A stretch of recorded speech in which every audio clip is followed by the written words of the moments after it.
नमस्कार क्रिकेट प्रेमींनो, मित्रमैत्रिणींनो, कसे आहात तुम्ही सगळे. संपूर्णपणे वेगळा अनुभव आज मी इंग्लंडला येऊन घेतलेला आहे. कारण व्हिजिट ब्रिटनचा एक पाहुणा म्हणून मी रविवारचा सामना भारत विरुद्ध पाकिस्तान सामना एन्जॉय करायला एजबॅस्टन क्रिकेट ग्राउंडवर आलो होतो आणि वेगळा अनुभव मिळाला. कारण मी बसलो होतो तो वॉरविकशायरचा स्वीट होता आणि इथे सगळे डिग्निटरीज वगैरे भेटत होते. उजव्या बाजूला मी नेहमी बसत असलेली प्रेस बॉक्स होती आणि ह्या इकडं शांतपणे मॅच बघायला इतकी मजा आली. आणि 83 सिनेमा बनवलेला कबीर खान सुद्धा सोबत होता. बाकी बरेच पाहुणे सोबत होते. धमाल आली. त्यामुळे थोडीशी ती मजा सांगतो, थोडंसं मॅच बद्दल बोलतो. अजिबात कुठेही जाऊ नका, बघत राहा तुमचा आवडता कार्यक्रम सुनंदन लेले क्रिकेट अँड बियॉन्ड. सामना बघायला मैदानावर आल्यानंतर पत्रकार म्हणून तुमचं लक्ष संपूर्णपणे ग्राउंडवरती असतं. इकडं म्हणजे थोडं मित्रमैत्रिणींना भेटा, थोडा गप्पा मारा, थोड्या इतर गोष्टी बोला आणि सामन्याचा आनंद घ्या. या सगळ्या गोष्टी करताना मजा आली. त्यातनंही व्हिजिट ब्रिटननी भारतातल्या 10 सर्वोत्तम काम करणाऱ्या ट्रॅव्हल इंडस्ट्रीच्या मालकिणींना ह्या जथ्यामध्ये आणलेलं होतं. त्यामुळे त्या महिलांचा उत्साह तर अमाप होता. कारण मैदानावरती येऊन भारत पाकिस्तान सामना बघण्याचा अनुभव त्यांचा पहिला होता. त्यामुळे एक्साइटमेंटमध्ये सगळेजण फोटो काढत होते. त्याची तुम्हाला गंमत सांगतो, पत्रकार म्हणून एकही फोटो काढणं आम्हाला परवानगी नसते. यावेळेला मी पत्रकार म्हणून आलेलो नाहीये. माझ्या गळ्यामध्ये मंगळसूत्र नाहीये, म्हणजे बॅज नाहीये. त्यामुळे सगळ्याला मुभा होती. भरपूर मजा करता आली. आणि सामना चालू होत असताना भारताच्या बॅटिंगची जी बलस्थानं होती त्याचा विचार करूनच हरमनप्रीत कौरने नाणेफेक जिंकून पहिली बॅटिंग घेतली.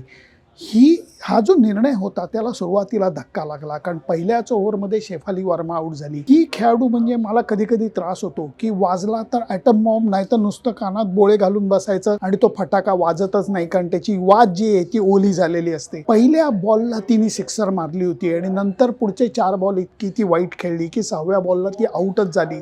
इतकंच नाही तर जेमिमा रॉड्रिक सुद्धा लवकर आऊट झाली. 2 विकेट गेलेल्या होत्या. 18 धावा फलकावरती होत्या आणि त्यावेळेला उपकप्तान स्मृती मानधनाला हरमनप्रीत कौर येऊन मिळाली. दोघी अनुभवी खेळाडू. परिस्थितीचा अंदाज घेऊन त्यांनी शांतपणे बॅटिंग चालू केली आणि याच्यामध्ये धोका पत्करला नाही. एक पार्टनरशिप विटा रचावी तशी रचली. 10 ओव्हरच्या अखेरीला 65 धावा फक्त झालेल्या होत्या आणि कळत नव्हतं की काय होणार. कारण मोठ्या धावफलकाची तर गरज होती आणि पाकिस्तानचे खेळाडू बॉलिंगही उत्तम करत होते आणि फिल्डिंगची त्याला छान साथ मिळत होती. 10 ओव्हर नंतर मात्र एकदम त्यांनी गिअर बदलला. गिअर बदलला म्हणजे काय, 13व्या ओव्हरमध्ये डायरेक्ट 23 रन्स चोपून काढल्या. ह्याच्यामध्ये स्मृती मंदानाचा आक्रमणाची भाषाही वेगळी होती. सरळ बॅटनी फटके मारून सुद्धा ती परिणाम साधत होती. स्मृतीने 68 धावा केल्या, 9 बाउंड्रीज आणि 2 सिक्सर मारल्या आणि हरमनप्रीत बरोबर 91 धावांची बहुमूल्य भागीदारी केली. हरमननी 35 का 36 रन्स करून तिला साथ दिली. तरीही धाव फलक अपेक्षित फुललेला नव्हता. अशा वेळेला रिचा घोष मैदानात आली. दांडगट खेळाडू आहे, ताकदवान खेळाडू आहे. तिने शेवटच्या 2 ओव्हरीत पाकिस्तानी गोलंदाजांवरती जो काय हल्ला चढवलाय, बापरे बाप,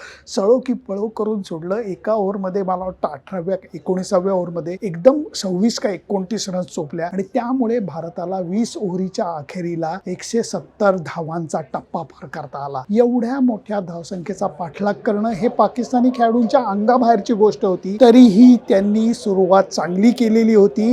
या चांगल्या सुरुवातीला ब्रेक्स लागले 6 ओव्हर झाल्यानंतर. का 6 ओव्हर झाल्यानंतर दीप्ती शर्मा बॉलिंगला आली. तिने पहिल्या 2 ओव्हरीमध्ये 2 विकेट काढल्या आणि त्याच्यानंतर पाकिस्तानी खेळाडूंनी प्रयत्न जरी केला तरी त्यांना अपेक्षित धावगती राखता आली नाही. फातिमा सना जिच्यावरती खूप मोठं भर होता पाकिस्तानी संघाचा, ती लवकर आऊट झाली. मध्येच 2 जण रनआउट झाले आणि या सगळ्या केऑस मध्ये त्यांच्या धाव संख्येला जे काही लागलेले ब्रेक्स होते ते शेवटपर्यंत निघालेले नाहीयेत.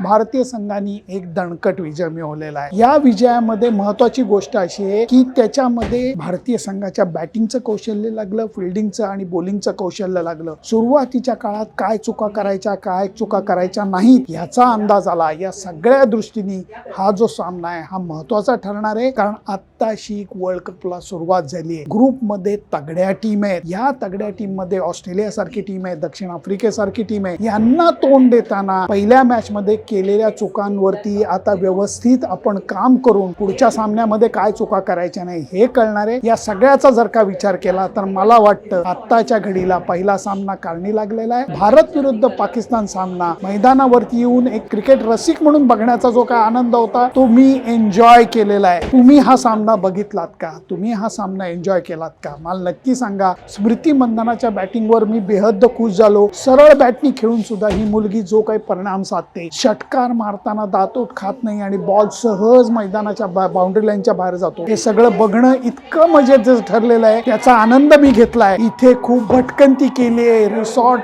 अगदी वेगळ्या पद्धतीने शूट केलंय, त्याची बित्तम बातमी मी तुम्हाला देईनच. परंतु आजच्या सामन्याबद्दल काय वाटतंय तुम्ही मला नक्की सांगा. त्याच्याकरता माझं फेसबुक पेज, इंस्टाग्राम अकाउंट आणि यूट्यूब चॅनल लाईक, शेअर आणि सबस्क्राईब करायला विसरू नका. आता मी जाणार आहे मँचेस्टरला. मँचेस्टर ही स्पोर्ट्स सिटी कशी आहे हे बघायला आणि त्याचं वार्तांकन तुमच्या समोर सादर करायला. Bye bye.